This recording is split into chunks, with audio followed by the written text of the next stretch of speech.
This segment of the Howard and Kumar Basketball Show is brought to you by Night Basketball. Oh wow, yeah. Look at this with 3D glasses on. Yeah. Anyway, so on this segment, we're going to be talking about Dwight Howard, man. Dwight Howard, basically, arguably the second best player in the NBA, the most dominant center in the game at the moment. I mean, well, some say he's kind of the true center. Yeah. Basically, at this point in time, you haven't really got. I mean, you got your Bynums. Who's probably people are going to argue and say that Bynum and shit, but Bynum's an excellent center too. Man. You got Bogut. Yeah, you got Bogan. You got Bogan, man. There's a couple of centers, but sticking to the topic, Dwight Howard, the shit basically. Do you know what I'm saying? Like unbelievably dominant center, and he wants out of Orlando. So Kwokka, where do you think he's going to land? Oh, well, I guess he's going to go LA. I've got a feeling he's going to go LA. Yeah. Just bigger city, just to play in Staples Center as well. Hell yeah. And also to chase for that championship that he's always wanted. You see that smile that puts on my face, man? That's probably because I'm wearing a purple and gold jersey. He can transfer the money later on, eh? Nah, for real, man. There's only two. I guess there could be only two teams in contention, but I could be wrong at the end of the season when some team would have moved so much money to get Dwight. The Nets are another team that Dwight could go to, and I guess the package that they were offering Dwight before, well, apparently trade talks ended. Was pretty shit though. I mean, look, the Nets were offering a package of Brook Lopez and bringing over from Portland. Who was it they were bringing? Gerald Wallace. Wallace. You see that exactly. It was that unenchanting that I couldn't even remember the fucking trade. Now, if I was Otis Smith and the GM and they said to me, hey, we're going to give you Brook Lopez with his 6 rebounds a game and Gerald Wallace, you know what? I'd fucking laugh. I wouldn't even respond to that. I'd just be like, are you fucking serious, New Jersey? You know what I'm saying? But that's the problem. The Nets really don't have any assets to sort of trade around for Dwight Howard. Now, they could sort of try and move pieces to acquire pieces. But if you think about it, the Nets have given away the majority of their draft picks trying to get Deron Williams. Do you know what I'm saying? So think about how much they gave up to get Deron.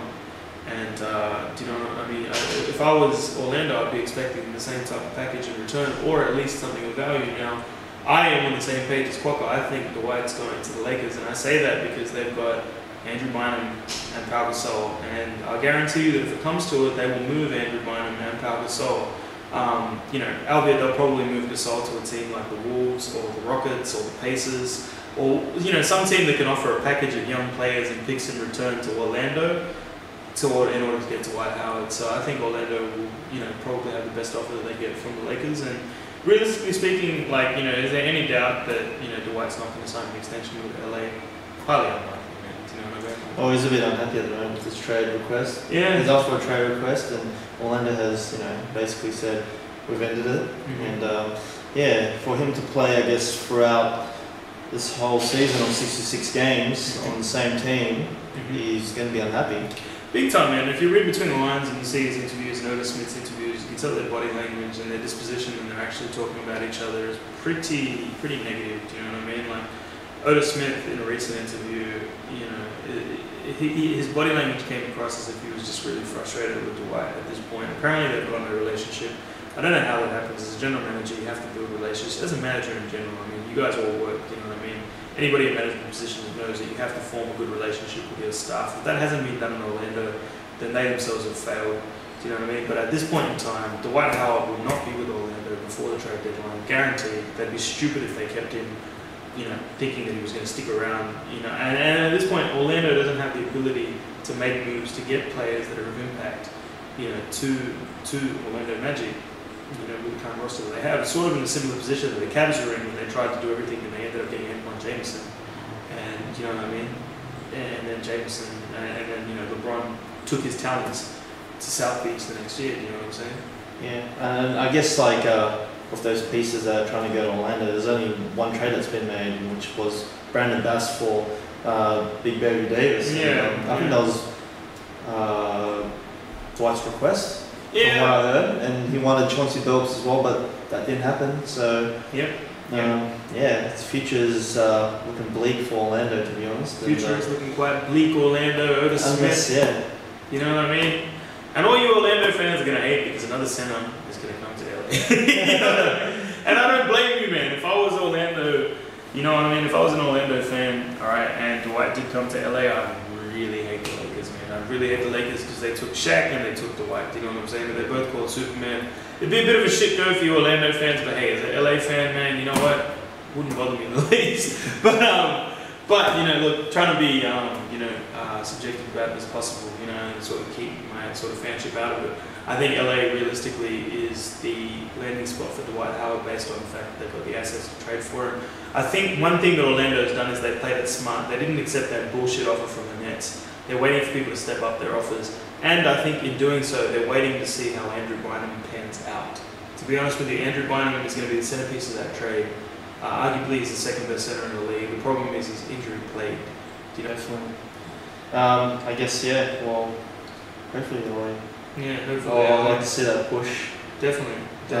You know, because there's so many other teams that have acquired these big star players in LA.